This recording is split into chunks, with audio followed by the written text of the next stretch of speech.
The law of evaluation, Law 6. Things can hurt and not harm us. In fact, they can even be good for us. And things that feel very good can be harmful to us. Deciding to set boundaries is difficult because it requires decision making and confrontation, which in turn may cause pain to someone you love. We need to evaluate the pain caused by our making choices and empathize with it. If we do not share our anger with another, bitterness and hatred can set in. We need to be honest with one another about how we are hurt. The law of evaluation, Law 6. Admonition from a friend, while it can hurt, can also help. We need to evaluate the pain or confrontation caused. We need to evaluate the pain our confrontation causes other people. We need to see how this hurt is helpful to others and sometimes the best thing we can do for them and the relationship. We need to evaluate the pain in a positive light. The law of proactivity, Law 7. Do not try to get freedom without owning your reactive period and feelings. You do not need to act this out, but you do need to express the feelings. You need to practice and gain assertiveness. You need to get far enough away from abusive people to be able to fence your property against further invasion. You need to own the treasures you find in your soul. A reactive stage is a stage, not an identity. It is necessary but not sufficient. While reactive victims are primarily known by their against stances, proactive people do not demand rights, they live them. The law of proactivity, Law 7, Part 2. Power is not something you demand or deserve, it is something you express. The beginning of the establishment of proactive instead of reactive boundaries. You are able to use the freedom you gain through reacting love, enjoy, and serve one another. Proactive people show you what they love, what they want, what they purpose, and what they stand for. Very different from those who are known by what they hate, what they don't like, what they stand against, and what they will not do.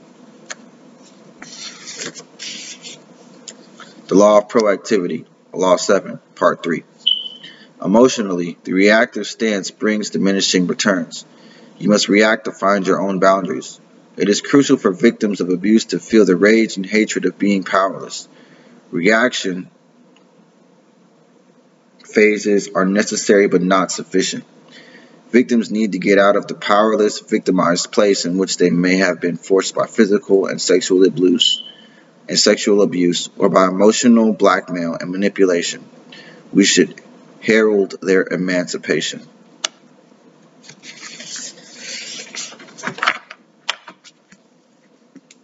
The law of envy, Law 8. Envy defines good as what I do not possess, and hates the good that it has.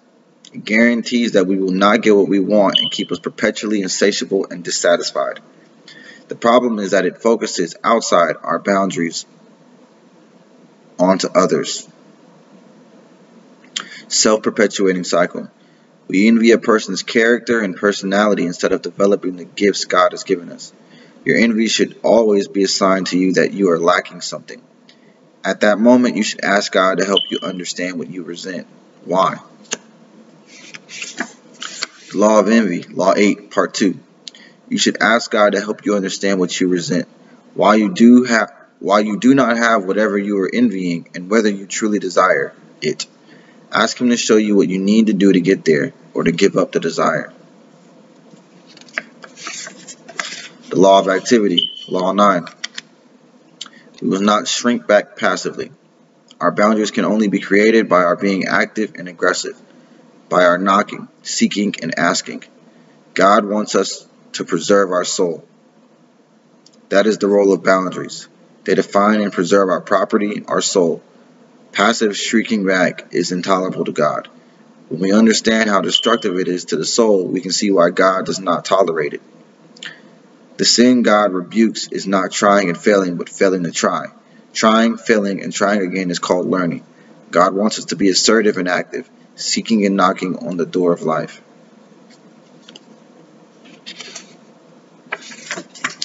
The law of activity, Law 9, Part 2. Evil is an active force, and passivity can become an ally of evil by not pushing against it. Matthew 25:14-30. The ones who succeeded were active and assertive. They initiated and pushed. The one who lost out was passive and inactive. The best boundaries are formed when a child is pushing against the world naturally and the outside world sets limits on the child. In this way, the aggressive child learns limits without losing his or her spirit. Our spirit and emotional well-being depends on our having the spirit. Human beings are responders and initiators.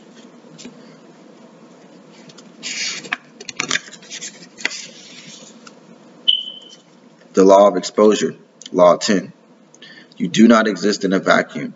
You exist in relation to God and others. Your boundaries define you in relation to others.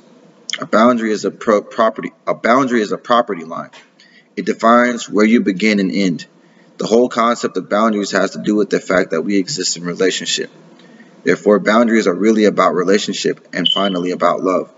Your boundaries need to be made visible to others and communicated to them in relationship. We have many boundary problems because of relational fears. We are beset by fears of guilt, not being liked, loss of love, loss of connection, loss of approval, receiving anger, being known, and so on. These are all failures in love.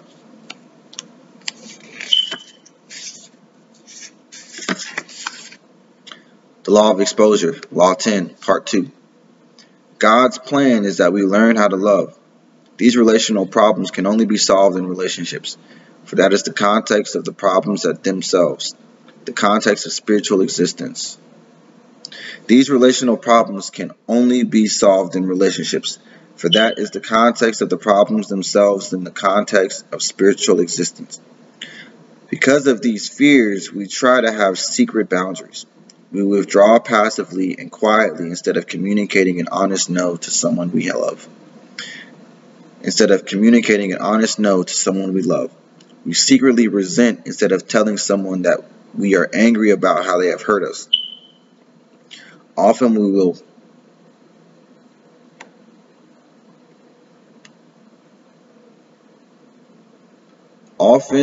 will precipitously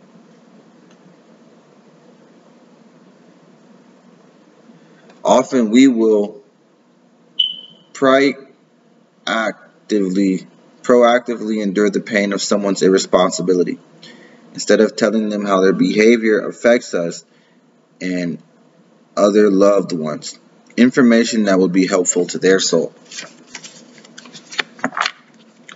Compliant boundary problems paralyzes people's no muscles.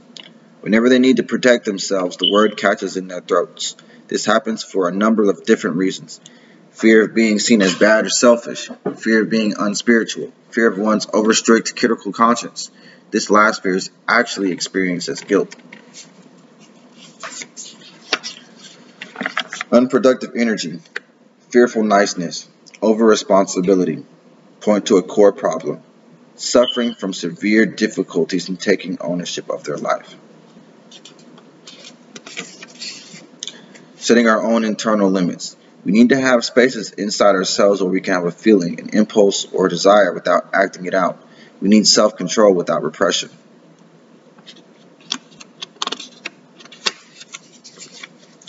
Many do not take ownership for how they resist love. They have a lot of love around them, but do not realize that their loneliness is a result of their own lack of responsiveness. We as people often say, others' love cannot get in. This statement negates their responsibility to respond. We maneuver subtly to avoid responsibility to love. We need to claim our hearts as our property and work on our weaknesses in that area. It will open up life to us. God defines and takes responsibility for his personality by telling us what he thinks, feels, plans, allows, will not allow, likes, and dislikes. The inability to set appropriate boundaries at appropriate times with the appropriate people can be very destructive. The inability to set appropriate boundaries at appropriate times with the appropriate people can be very destructive.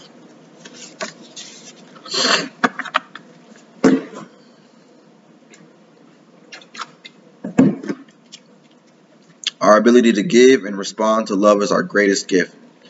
Many people have difficulty giving and receiving love because of hurt and fear. Having closed their heart to others, they feel empty and meaningless. It takes work, practice, learning, prayer, and grace to overcome the fear of failure that the wicked and lazy servant gave into. He was chastised for not confronting his fear and trying the best he could, not for being afraid. We are all afraid when trying something new and difficult. God sets standards, but he lets people be who they are and then separates himself from them when they misbehave, saying in effect, "You can be that way if you choose, but you cannot come into my house." Heaven is a place for the repentant, and all are welcome. When we take responsibility for our out-of-control behavior caused by loving the wrong things or valuing things that have no lasting value, when we confess that we have a heart that values things that will not satisfy, we can receive help from God and his people to create a new heart within us. Setting boundaries inevitably involves taking responsibility for your choices. You are the one who makes them. You are the one who must live with their consequences. And you are the one who may be keeping yourself from making the choices you could be happy with. Proverbs repeatedly says that setting limits and accepting responsibility will save lives. Our loving heart, like our physical one, needs an inflow as well as an outflow of love. Our loving heart, like our physical one, needs an inflow as well as an outflow of lifeblood. Our heart is a muscle, a trust muscle that needs to be used and exercised. If it is injured, it will slow down or weaken. We need to take responsibility for this loving function of ourselves and use it. Both love concealed and love rejected can kill us. People with boundary problems usually have distorted attitudes about responsibility. They feel that to hold people responsible for their feelings, choices, and behaviors is mean. To rescue people from the natural consequences of their behavior is to render them powerless. Parenting with love and limits, with warmth and consequences, produces confident children who have a sense of control over their lives. We need to take responsibility for our choices. This leads to the fruit of self-control. A common boundary problem is disowning our choices and trying to lay the responsibility for them on someone else. The phrases, "I had to," or "she or he made me," to explain why we did or did not do something betray our basic illusion that we are not active agents in many of our dealings. We think someone else is in control, thus relieving us of our basic responsibility. We need to realize that we are in control of our choices, no matter how we feel. Doing so keeps us from making choices to give reluctantly or under compulsion. Making decisions based on others' approval or on guilt breeds resentment. We have been so trained by others on what we should do that we think we are being loving when we do things out of compulsion. What we value is what we love and assign importance to. Often we do not take responsibility for what we value. We are caught up in valuing the approval of other human beings rather than the approval of God. We think that power, riches, and pleasure will satisfy our deepest longing. Which is really for love. Boundaries help us not to deny, but to own our own hurtful values so God can change them. Setting limits on others, we can't do that. What we can do is set limits on our own exposure to people who are behaving poorly. We can't change them or make them behave right. Separating ourselves protects love because we are taking a stand against things that destroy love. We need to be able to say no to ourselves. This includes both our destructive desires and some good ones that are not wise to pursue at a given time. Internal structure is a very important component of boundaries and identity, as well as ownership, responsibility, and self-control. God ordained responsibility for ownership and stewardship of our resources, internal talents, and gifts. Our talents are clearly within our boundaries and our responsibility, yet taking ownership of them is often frightening and always risky.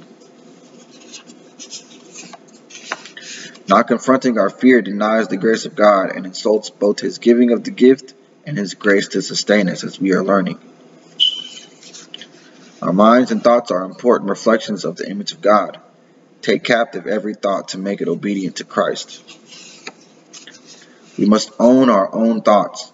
Many are mechanically thinking the thoughts of others without ever examining them. Many people have not taken ownership of their own thinking processes. They swallow others' opinions and reasonings, never questioning and thinking about their thinking. Certainly, we should listen to the thoughts of others and weigh them, but we should never give our minds over to anyone.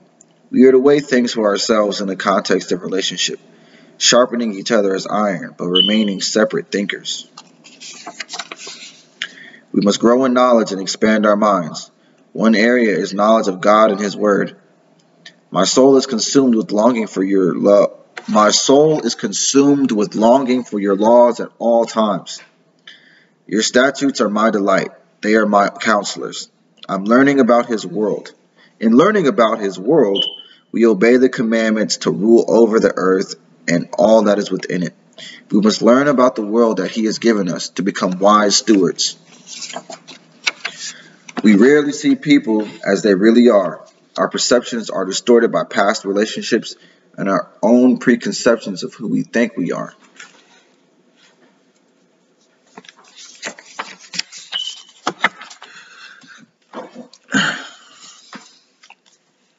Taking ownership of our thinking and relationships requires being active and checking out where we may be wrong. As we assimilate new information, our thinking adapts and grows closer to reality. We need to make sure that we are communicating our thoughts to others, for who knows a person's thoughts except their own spirit within them? 1 Corinthians 2:11. We have our own thoughts, and if we want others to know them, we must tell them. Desires lie within our boundaries. Each of us has different desires and wants, dreams and wishes, goals and plans, hungers and thirsts. The problem lies in the lack of structured boundaries within our personality. We can't define who the real me is and what we truly desire. You desire but do not have, so you kill. You covet but you cannot get what you want, so you quarrel and fight. You do not have because you do not ask God.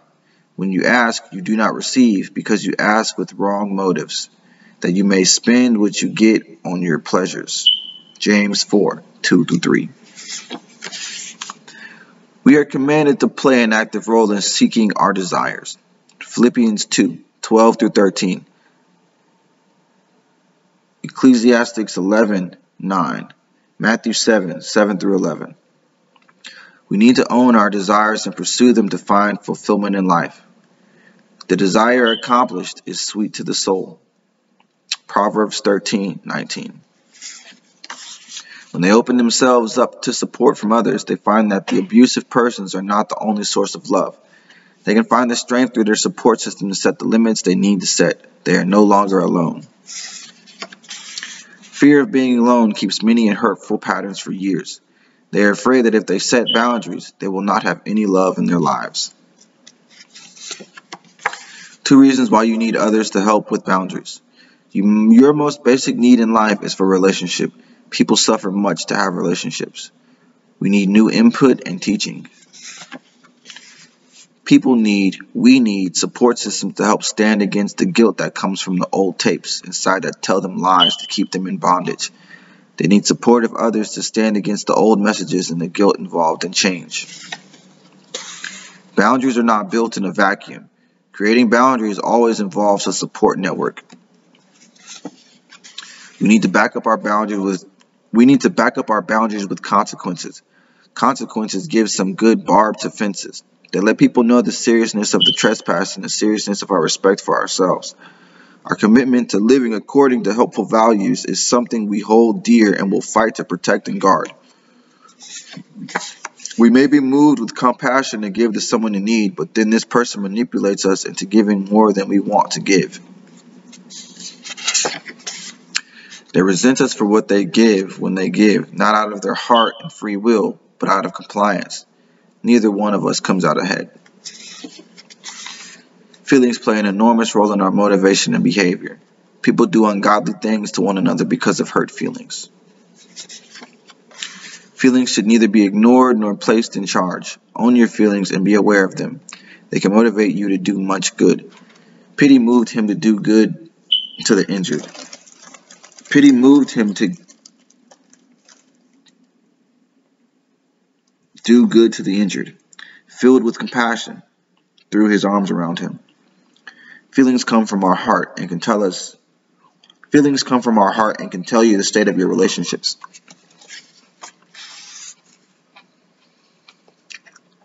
If you feel close and loving, things are probably going well.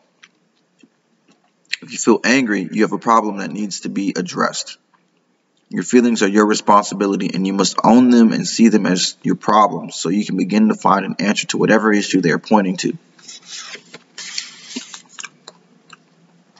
Attitudes have to do with your orientation towards something, the stance you take toward others, God, life, work, and relationships.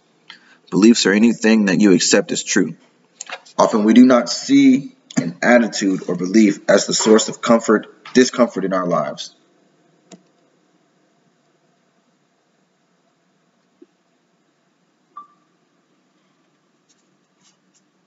Attitudes have to do with your orientation towards something, the stance you take towards others, God, life, work, and relationships.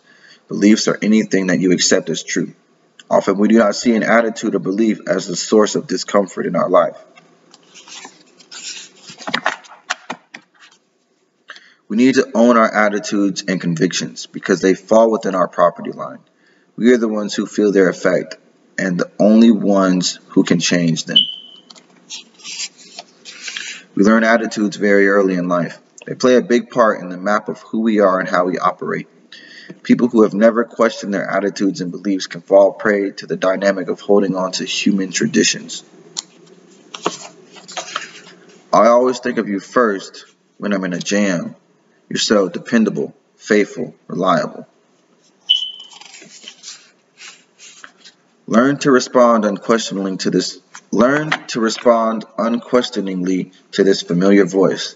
The voice, whoever it belonged to, was too strong to be ignored. Habit won out. Any confusion of responsibility and ownership in our lives is a problem of boundaries. When confronted with their lack of boundaries, queries arise. Can I set limits and still be a loving person? What are legitimate boundaries? What if someone is upset or hurt by my boundaries? How do I answer someone who wants my time, love, energy, or money?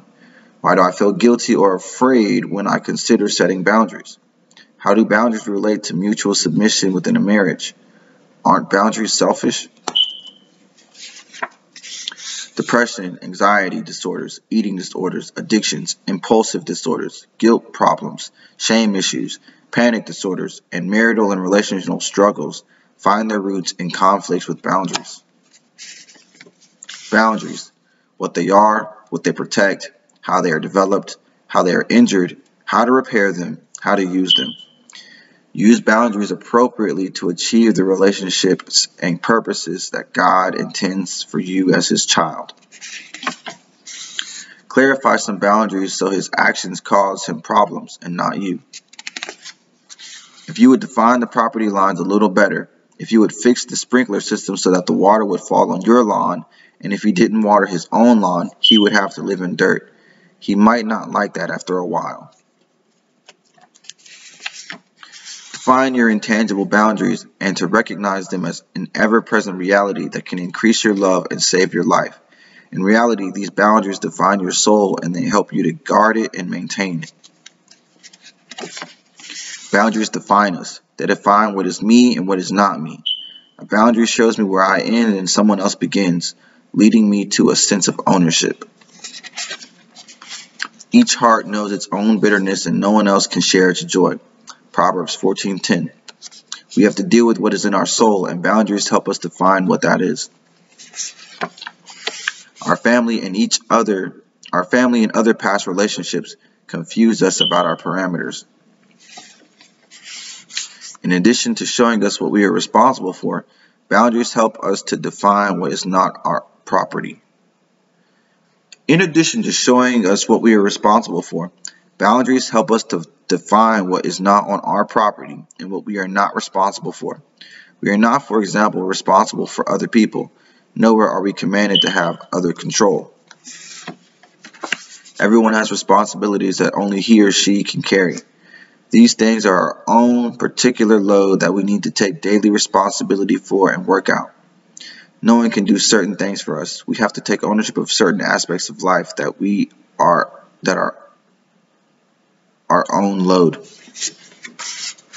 The Greek word for burden means excess burdens. Burdens that are so heavy that they weigh us down. We shouldn't be expected to carry a boulder by ourselves. It would break our backs.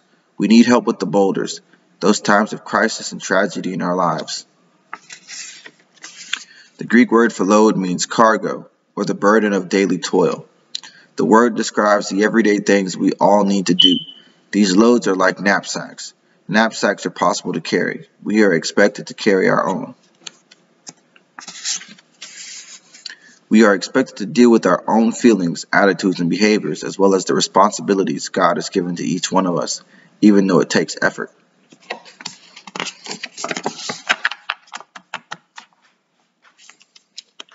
Problems arise when people act as if their boulders are daily loads and refuse help, or as if their daily loads are boulders they shouldn't have to carry. The results of these two instances are either perpetual pain or irresponsibility. Lest we stay in pain or become irresponsible, it is very important to determine what me is, where my boundary of responsibility is, and where someone else's begins. Keep things that will nurture us inside our fences and keep things that will harm us outside. Boundaries guard our treasures so that other people will not steal them.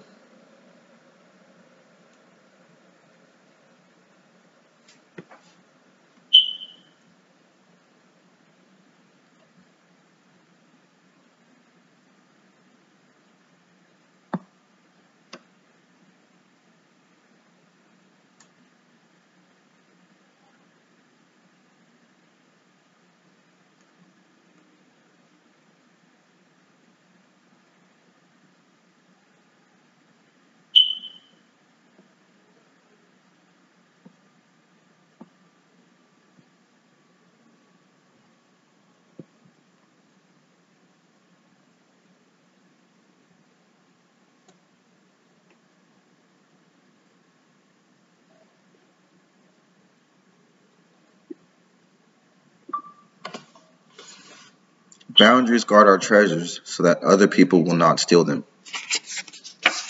Our fences need gates in them. If I find that I have some pains or sin within, I need to open up and communicate it to God and others so that I can be healed. When the good is on the outside, we need to open our gates and let it in. Other people have good things to give us, and we need to open wide our hearts to them. 2 Corinthians 6:11-13. Often we will close our boundaries to good things from others, staying in a state of deprivation. Boundaries are not walls. Important in our community that property lines be permeable, enough to allow passing and strong enough to keep out danger.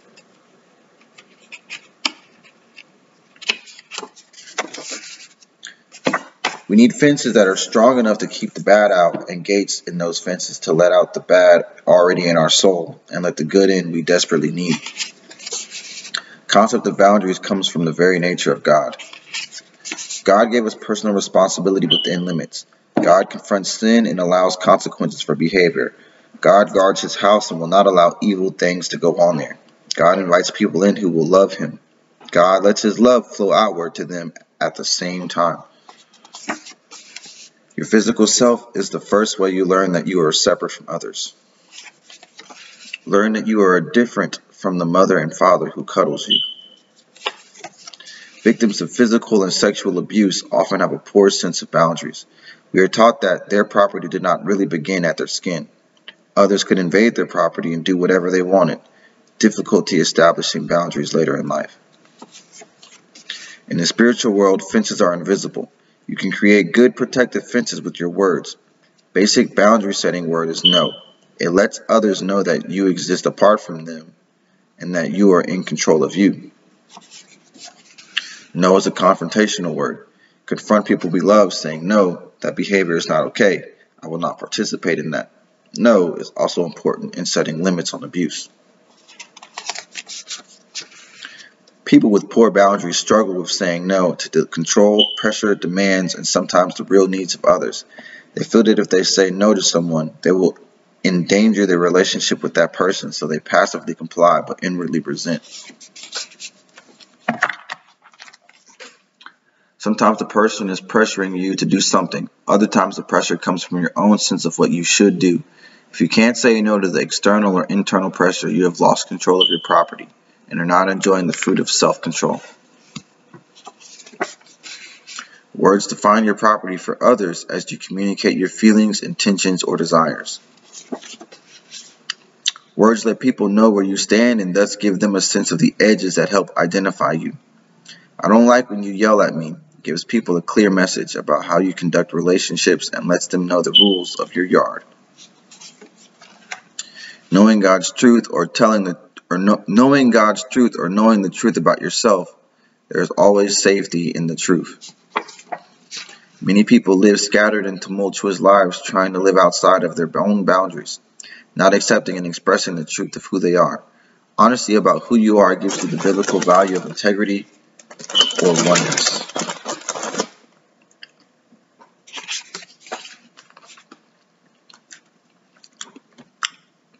Sometimes physically removing yourself from a situation will help maintain boundaries. Do this to replenish yourself physically, emotionally, and spiritually after you have given to your limit.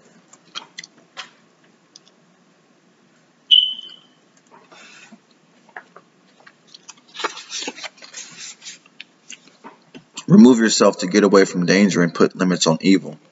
Removing yourself from the situation will cause the one who is left behind to experience a loss of fellowship that may lead to changed behavior.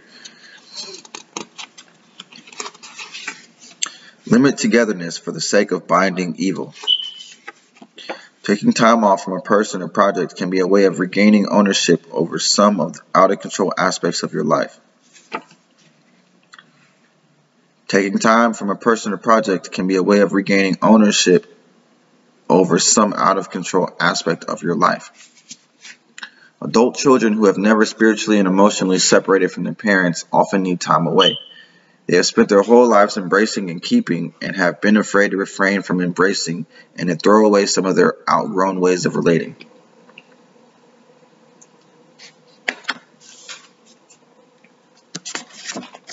Adult children need to spend time building boundaries against the old ways and create new ways of relating that for a while may feel alienating to their parents. This time apart usually improves their relationship with their parents. Emotional distance is a temporary boundary to give your heart the space it needs to be safe. It is never a permanent way of living. You should not continue to set yourself up for hurt and disappointment. You need to depend on others to help you set and keep boundaries. People subject to another person's addictions, control, or abuse are finding that after years and years of loving too much, they can find the ability to create boundaries only through a support group. Their support system is giving them the strength to say no to abuse and control for the first time in their lives. It seems as if the individual who has difficulty setting limits is the one who has boundary problems. People who don't respect others' limits also have boundary problems. Boundary conflicts are by no means limited to those who can't say no. Compliance, saying yes to the bad. When parents teach children that setting boundaries or saying no is bad, they are teaching them that others can do with them as they wish, sending their children defenseless into a world of evil in the form of controlling, manipulative, exploitative people, in the form of temptations. To feel safe in such an evil world, children need to have the power to say things like, no, I don't like it when you touch me there. I disagree. I will not, I choose not to, stop that, it hurts, it's wrong, that's bad. Blocking a child's ability to say no handicaps that child for life. They say yes to bad things. This boundary conflict is called compliance. Compliant people have fuzzy and indistinct boundaries. They melt into the demands and needs of other people. They can't stand alone, distinct from other people who want something from them. Example: pretend to like the same restaurants and movies their friends do just to get along. Compliants minimize their differences with others so as not to rock the boat. Compliants are chameleons. After a while, it is hard to distinguish them from their environment.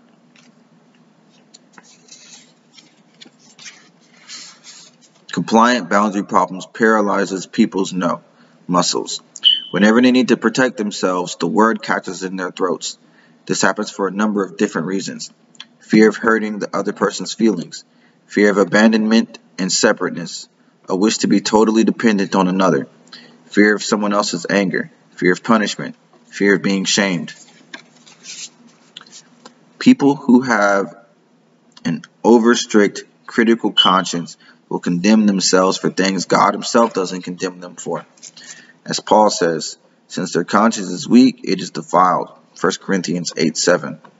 Afraid to confront their unbiblical and critical internal parent, they tighten on appropriate boundaries. When we give in to guilty feelings, we are complying with a harsh conscience.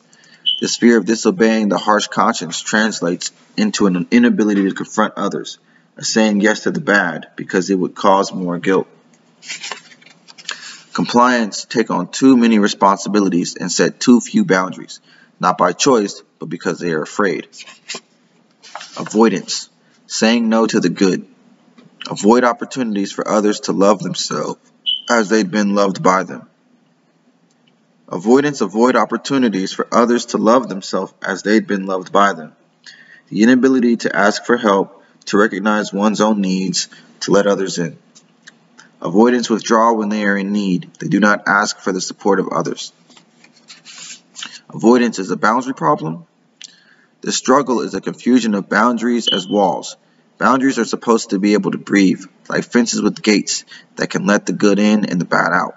Individuals with walls for boundaries can let in neither good nor bad. No one touches them. God designed our personal boundaries to have gates. We should have the freedom to enjoy safe relationships and to avoid destructive ones. God even allows us the freedom to let Him in or to close Him off. Here I am. I stand at the door and knock. If anyone hears my voice and opens the door, I will come in and eat with that person and they with me. Revelations 3:20.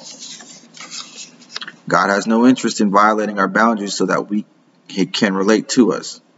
God has no interest in violating our boundaries so that He can relate to us. This would cause injuries of trust. It is our responsibility to open up to Him in need and repentance. For avoidance, opening up to both God and people is almost impossible.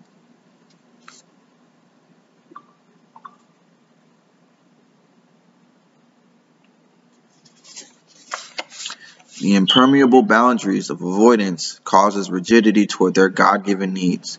They experience their problems and legitimate ones as something bad, destructive, or shameful. Compliant avoidance suffer from what is called reversed boundaries. They have no boundaries where they need them, and they have boundaries where they shouldn't have them. Individuals who have both boundary conflicts not only cannot refuse evil, but they are unable to receive the support they so readily offer to others. Stuck in a cycle of feeling drained, but with nothing to replace the lost energy. Controllers, not respecting others' boundaries, have a problem hearing and accepting others' boundaries. No is simply a challenge to change the other person's mind. Problem called control. Controllers can't respect others' limits. They resist taking responsibility for their own lives, so they need to control others. Believe no means maybe, and maybe means yes. Perceived as bullies, manipulative, and aggressive. Primary problem of individuals who can't hear no, which is different from not being able to say no, is that they tend to project responsibility for their lives onto others, use various means of control to motivate others to carry the load intended by God to be theirs alone.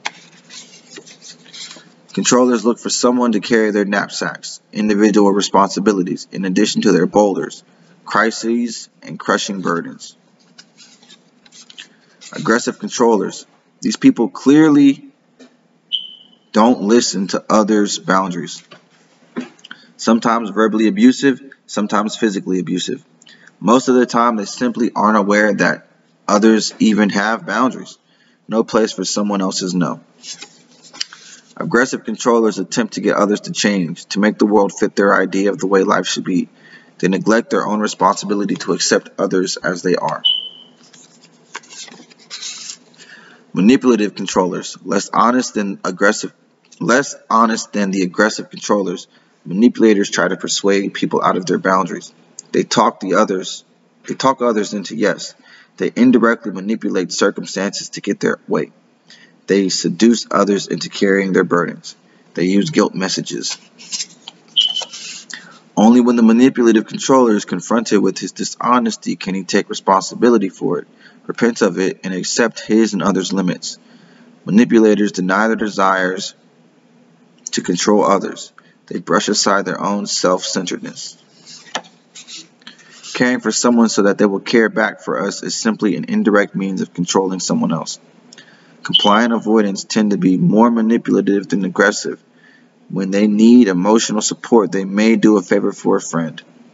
They hope that by being loving, they'll receive love. Controllers are undisciplined people, little ability to curb their impulses or desires. It appears that they get what they want in life. They are still slaves to their appetites. Delaying gratification is difficult for them. That's why they hate the word no from others. Desperately need to learn to listen to the boundaries of others to help them observe their own. Controllers are also limited in their ability to take responsibility for owning their lives. Having relied on bullying or indirectness, they can't function on their own in the world. The only remedy is to let controllers experience the consequences of their irresponsibility. Controllers are isolated. People stay with them out of fear, guilt, or dependency. Controllers rarely feel loved if they're honest. Controllers rarely feel love if they're honest. In their heart of hearts, they know that the only reason people spend time with them is because they are pulling the strings. If they stopped threatening or manipulating, they would be abandoned. At some deep level, they are aware of their isolation. We can't terrorize or make others feel guilty and beloved by them at the same time. There is no fear in love, but perfect love drives out fear. 1 John 4:18. Boundaries are a way to describe our fears. Boundaries are a way to describe our spheres of responsibility, what we are and are not responsible for. We shouldn't take on the responsibility of others' feelings, attitudes, and behaviors. We do have certain responsibilities to each other.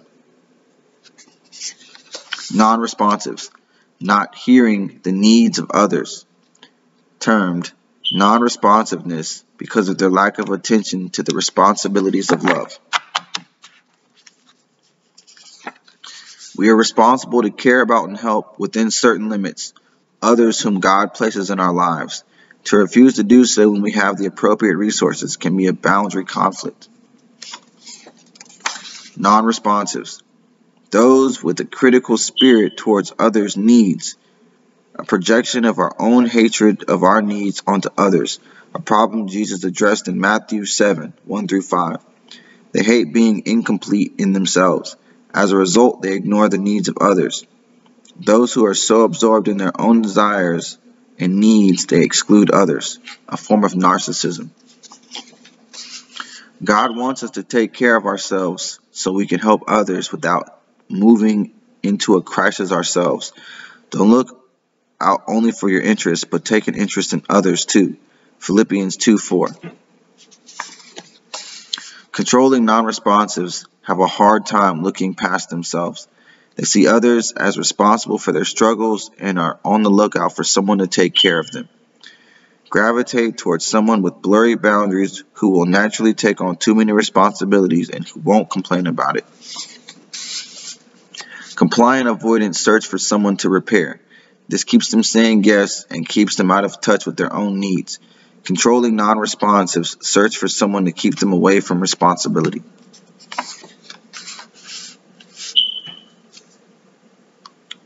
Can't say no.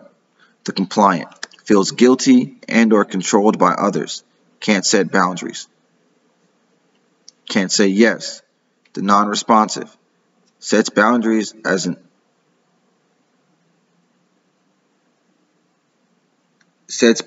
against responsibility to love. Can't hear no. The controller aggressively or manipulatively violates boundaries of others. Can't hear yes.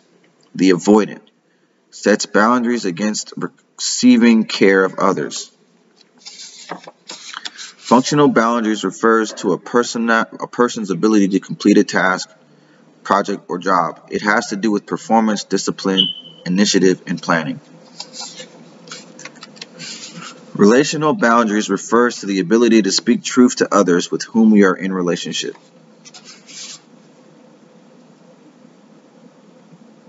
Many people have good functional boundaries but poor relational ones.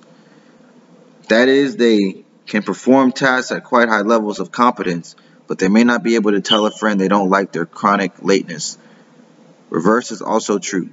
Some people can be absolutely honest with others about their complaints and dislikes, but be unable to get up for work in the morning.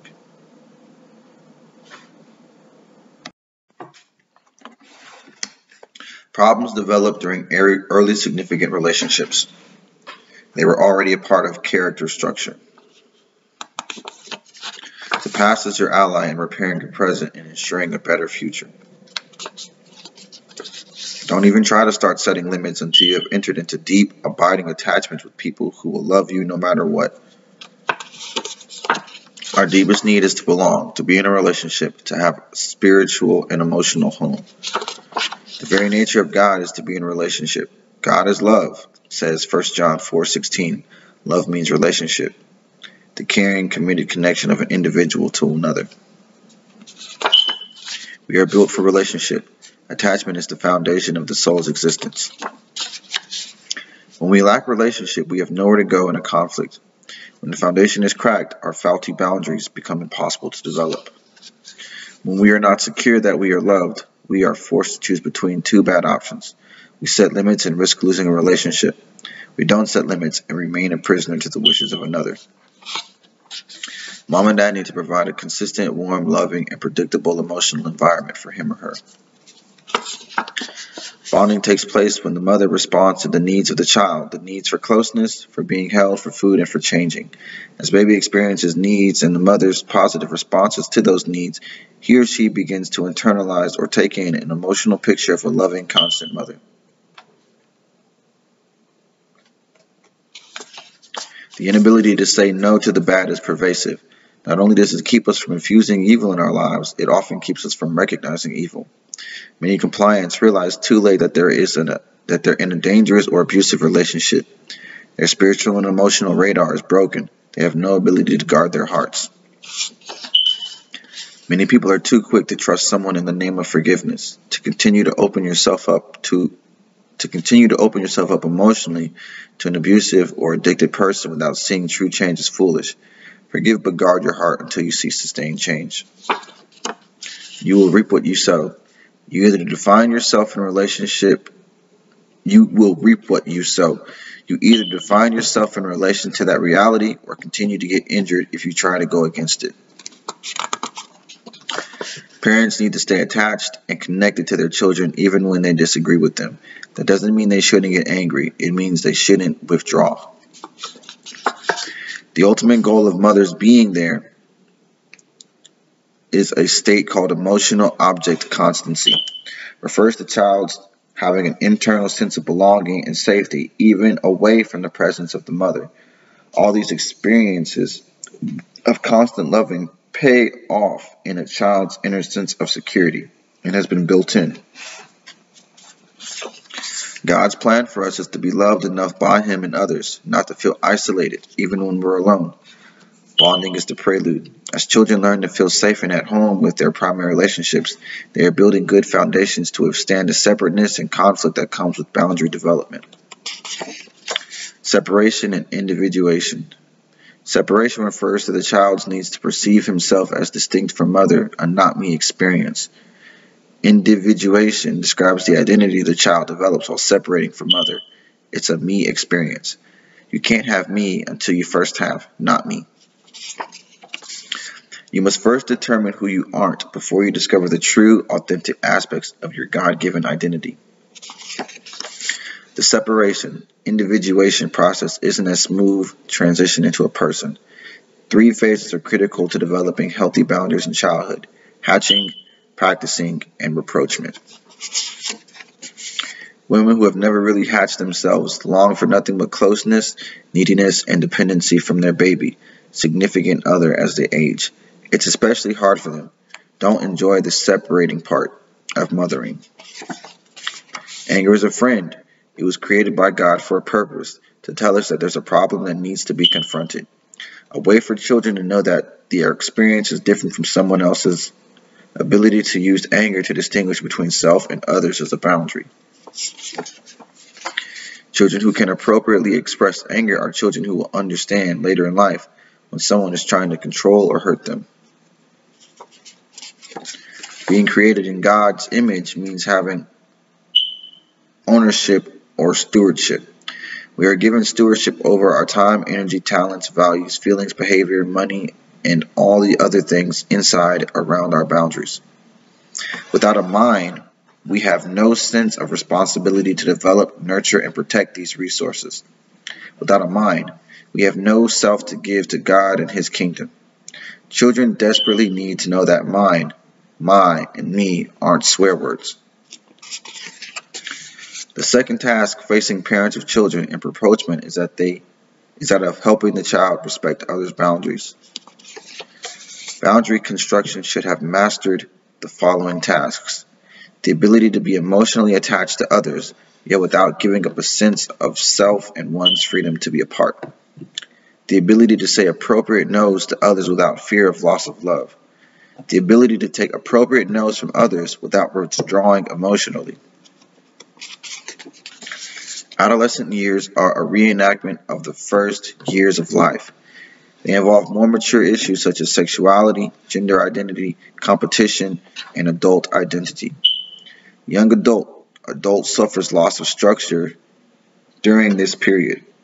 There are no bells, no schedules, and a great deal of scary freedom and responsibility, as well as the demands of intimacy and commitment. It can become an intense time of learning more about setting good boundaries. Time when children leave home or college and start a career or get married. The earlier the child learns good boundaries, the less turmoil he or she experiences later in life. Boundary problems are rooted in thousands of encounters with others, as well as in our own nature and personality. It's difficult to accept another person's refusal to give support, to be intimate, or to forgive, yet good relationships are built on the freedom to refuse and confront. As iron sharpens iron, so one person sharpens another. Proverbs 27:17. Not only good relationships, but also mature characters are built on appropriate no's. Developing children need to know that their boundaries will be honored. It is crucial that their disagreements, their practicing, their experimentation not result in a withdrawal of love. God created people with the need for attachment and relationships. Parents who pull away from their child are, in essence, practicing spiritual and emotional blackmail. The children can either pretend not to disagree and keep their relationship, or continue to separate and lose his most important relationship in the world. He will most likely keep quiet. Children whose parents withdraw when they start setting limits learn to accentuate and develop their compliant, loving, sensitive parts. At the same time, they learn to fear, distrust, and hate their aggressive, truth-telling, and separate parts. If someone they love pulls away when they become angry, cantankerous, or experimental, children learn to hide these parts of themselves. Parents who tell their children, It hurts us when you're angry, makes the child responsible for the emotional health of the parent. In effect, the child has just been made the parent of the parent, sometimes at 2 or 3 years old. It's far, far better to say, I know you're angry, but you still can't have that toy.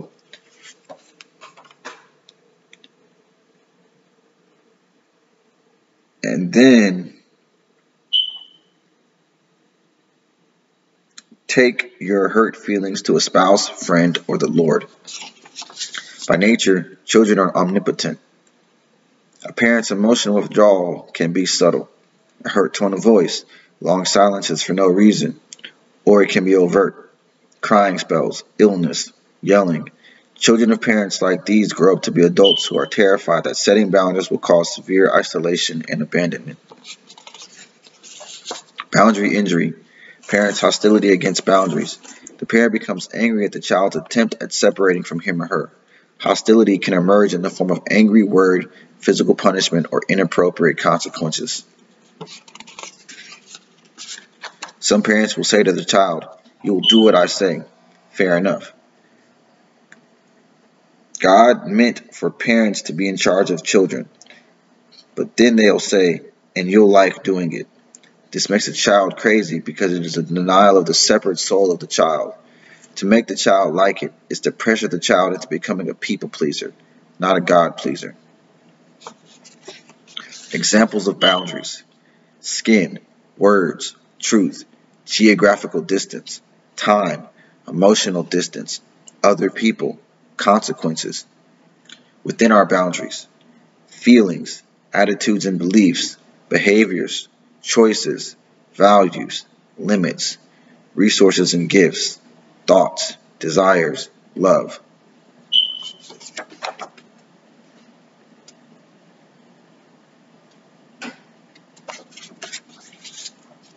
We must clarify distorted thinking. We all have a tendency to not see things clearly, to think and perceive in distorted ways. We are not withholding our affection from you, but you are withholding yours from us. As a fair exchange, I speak as to my children. Open wide your hearts also. 2 Corinthians 6:11 through 13. Some parents criticize the boundaries of their children. If you disagree with me, I'll ... You'll do it my way or else. Don't question your mother. You need an attitude adjustment. You've got no reason to feel bad. Children need to be under the authority and control of their parents. When parents punish their children for his grown, but when parents punish their child for his growing independence, he will usually retreat into hurt and resentment. Irresponsible actions should cause discomfort that motivates us to become more responsible. Hostility is a poor counterfeit of God's program of learning discipline. Discipline is the art of teaching children self-control by using consequences. Hostility can create problems in both saying and hearing no. Some children become pliably enmeshed with others, but some react outwardly and become controlling people, just like the hostile parent. Some children respond to harshness with compliance and depression. Other children react to hostility with rage.